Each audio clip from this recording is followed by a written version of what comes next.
عزیزان گرامی، یہاں پر میں خاص پیغام آپ کی خدمت میں دوں گا. ہم نے پہلے بھی اس پر باقاعدہ کتاب لکھی، کتابچہ، پمفلیٹ بھی چھاپے. وہ کیا ہے؟ وہ ہے بسنت کا میلہ. یہ جو بسنت کا میلہ یہ کیا ہے؟ آپ اس کی تاریخ پڑھیے. کبھی میرے پاس آئیں تو میں آپ کو پورے اس کے ایویڈنس دوں.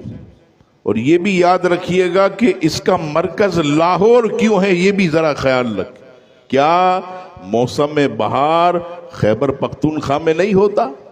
کیا موسم بہار جو ہے یہ ملتان میں نہیں ہوتا؟ موسم بہار یہ ہری پور میں نہیں ہوتا؟ ایبٹ آباد میں نہیں ہوتا؟ موسم بہار کوئٹہ میں نہیں ہوتا؟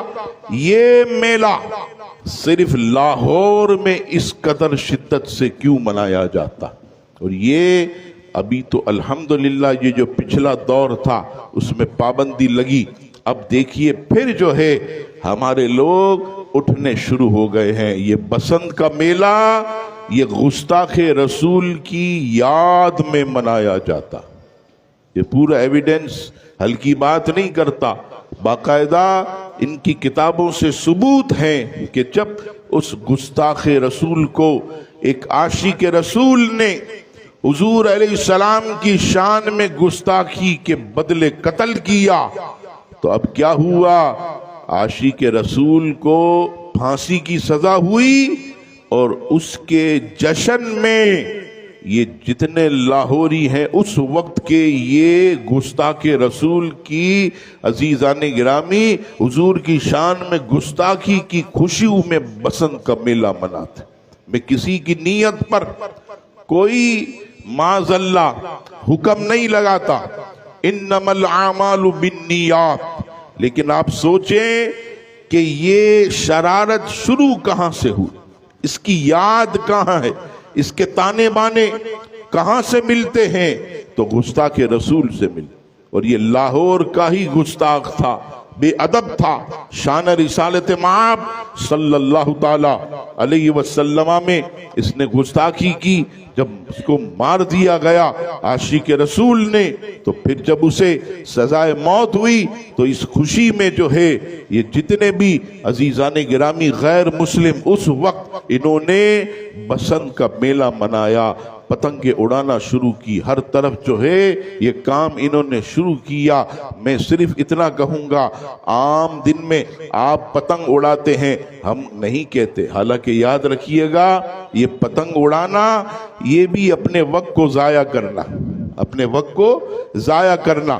اور جب پتنگ اڑتی ہے آپ دیکھیے کہ جب پتنگ اڑتی ہے تو جب ہم کوئی بھی پتنگ کٹتی ہے تو اس کٹی ہوئی پتنگ کو ہم اپنے قبضے میں لے لیتے اور اس کا جتنا داغا مانجا جو بھی اسے کہا جا بڑا قیمتی ہوتا، کئی سینکڑوں روپے کا ہوتا، ہزاروں روپے کا، بڑے مہنگے مہنگے شیشے سے بنے ہوئے یہ مانجے ہوتے ہیں جس سے یہ پتنگ جو بڑے بڑے امیر لوگ اڑاتے پھر وہ بھی قبضے میں. آپ بتائیے یہ تو ہمارا حق ہی نہیں ہے، ہم اسے اپنے پاس اپنے قبضے میں کیسے لے سکتے؟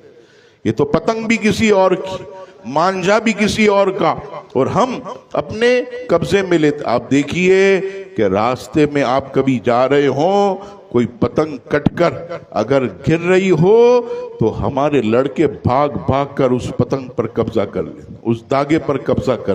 یہ سب جو ہے ناجائز اور گناہ ہے، اس سے ہمارے بچوں کو بچنا چاہیے. اور پتنگ اعلیٰ حضرت امام اہل سنت نے اس پر بڑا کلام کیا اور فرماتے ہیں کہ پتنگ اڑانا یہ وقت کو ضائع کرنا، اور وقت کو ضائع کرنا یہ اسراف ہے، اور اسراف جو ہے وہ حرام ہے. تو اس سے مسلمانوں کو بچنا چاہیے. تو میں عرض کر رہا تھا کہ عام دنوں میں اگر کوئی ایسا کام کرتا تو ہم صرف کیا کہتے ہیں کہ مت کیا کرو بیٹا، یہ اچھی بات نہیں ہے. پتنگ اڑاتے ہو، وقت ضائع کرتے ہو، چھتوں سے لوگ گر جاتے ہیں، بچے گر جاتے ہیں، نقصان پہنچتا ہے جان کا، مال کا. اور جب یہ تیز ترار مانجے والی یہ دھاگے، یہ مانجے آپ دیکھیے کبھی راستے میں روڈ پر یہ واقعات باقاعدہ سوشل میڈیا پر جو ہے یہ موجود ہیں کہ کتنے کی گردنیں کٹ گئی. ایک واقعہ میں نے پڑھا آج سے کچھ سال پہلے